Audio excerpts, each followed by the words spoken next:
What if your miracle is waiting outside your comfort zone? Have you ever felt God nudging you towards something that scares you? A conversation you need to have. A step of obedience you've been delaying. A dream that feels too big.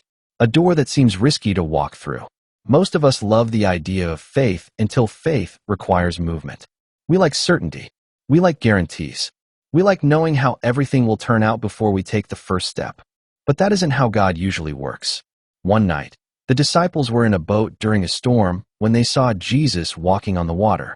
Peter could hardly believe what he was seeing. Matthew 14 verses 28 to 29 says, "And Peter answered him and said, 'Lord, if it is you, command me to come to you on the water.' So he said, 'Come.' And when Peter had come down out of the boat, he walked on the water to go to Jesus." Think about that moment.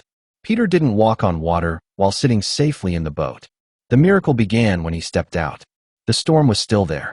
The waves were still crashing. The wind had not stopped blowing. What changed?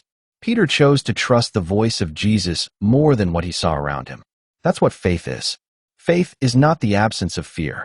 Faith is choosing to obey God even when fear is present.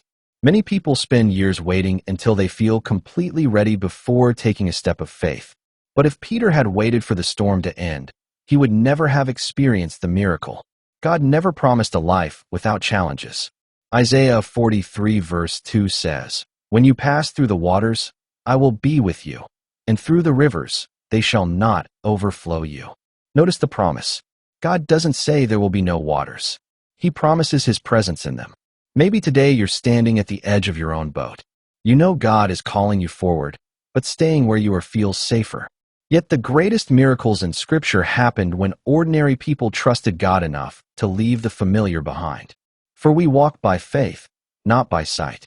2 Corinthians 5 verse 7. The question is not, what if it goes wrong? The better question is, what might God do if I trust Him? Because sometimes the safest place is not where everything feels comfortable. The safest place is wherever Jesus says, "Come."